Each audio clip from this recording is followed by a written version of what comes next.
back, everyone, to Weather for Weather Geeks on this Monday evening, March the 4th. It's the only day of the year that's also a command.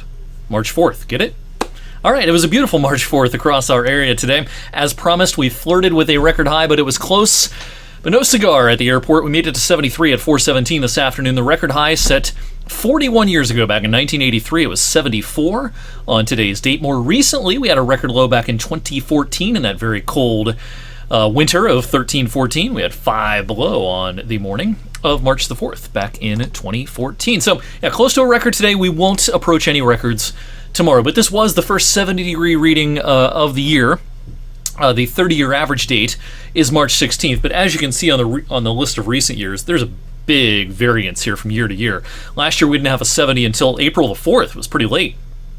Back in 2020, we had the warmest January day on record on January the 11th, and as you can see, there's some February dates on here, some March dates, some April dates. It kind of varies, but the 30-year average is about 12 days from right now. So we're going by the long-term averages, about 12 days ahead of schedule. We flirted with records in most of the climate reporting sites of Ohio, Panhandle of West Virginia, and Western Pennsylvania this afternoon. 74 in Pittsburgh and 74 also up at Hopkins Airport in Cleveland. And what a sunset we had out there this evening.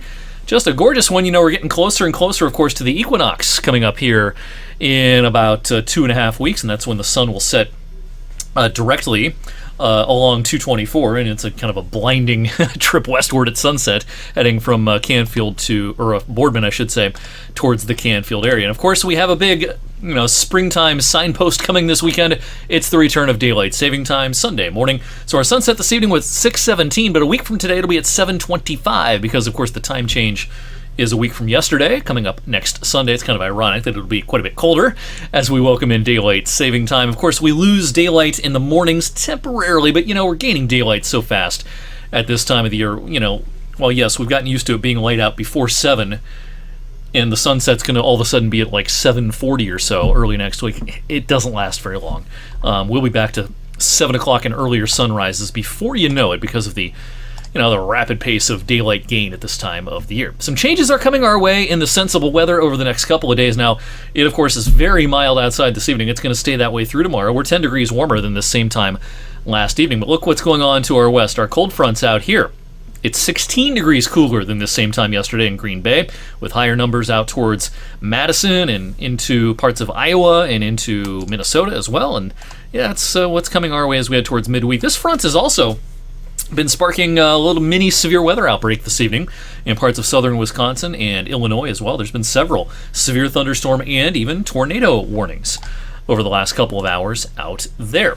Have you seen some of the pictures and video from out west? The blizzard that's been impacting much of the west, including, or I should say especially, the Sierra Nevada mountains in California. These are just 72-hour snowfall totals. Along the spine of the Sierras here, there's some places that have gotten 10 feet or more of snow in just a handful of days. I mean, that's just incredible stuff. And of course, travel's been basically impossible along I-80 and other thoroughfares that cross the Sierra Nevada mountains. Things are about to calm down, thankfully, in the western U.S. as it turns a little more active in the eastern U.S. For us, we're going to have a pretty similar day Tuesday to today. Maybe not quite as warm, maybe not quite as sunny, and we do have a chance for a little rain, but a lot of the day will be just fine. But around midday, there could be a passing shower, and, a shower will be a possibility through the early evening hours. There could even be a rumble of thunder along our front right around sunset Tuesday evening. That's probably the best chance of a thunderstorm. We might get a little bit of a break from the wet weather for a time then overnight Tuesday night into Wednesday morning, but I think rain will become likely again towards daybreak on Wednesday as an area of low pressure starts scooting north and eastward, and this will set the stage for, I think, kind of a clammy Wednesday. We're going to be north of the cold front at that point, so the cooler air will be bleeding in. It's not going to be cold by March standards, but it will be noticeably cooler, and with some light rain and some drizzle fairly likely on Wednesday, just, that's kind of a not great day compared to Monday and Tuesday, that is for sure. The rain will stick around until late afternoon probably on Wednesday, and then we should see some sun, actually some pretty nice weather in the wake of this system for Thursday and for Friday. Temperatures a little bit tricky on Wednesday depending on the exact speed of the front. Different models have different solutions as far as the forward speed of the front. A lot of the modeling brings us back into the 40s early in the day and then keeps us in the 40s all day Wednesday. Some of the modeling, like what I'm showing you graphically here, does have us bounce back into the 50s in the afternoon. Not sure about that just yet. I kind of am hedging my bets towards it just kind of hanging out in the 40s all day, but we're going to keep an eye on the latest model trends. Either way, whether it's in the 40s or lower 50s, it's quite a bit cooler than Monday and for Tuesday. But as I said, Thursday and Friday looking good. Some showers maybe late Friday, more likely Friday night into Saturday.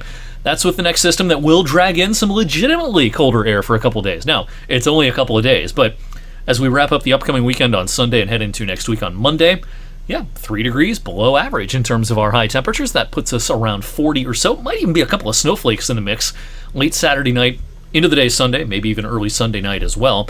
And then look what happens. We bounce right back. Now, beyond this 10-day period, I still am expecting a large-scale pattern change during the second half of March that should introduce more and more chances of chilly weather compared to the average. But I mentioned this last week, late March is not late January. Cooler than average period in late March does not mean we're going into some sort of Arctic freeze or anything.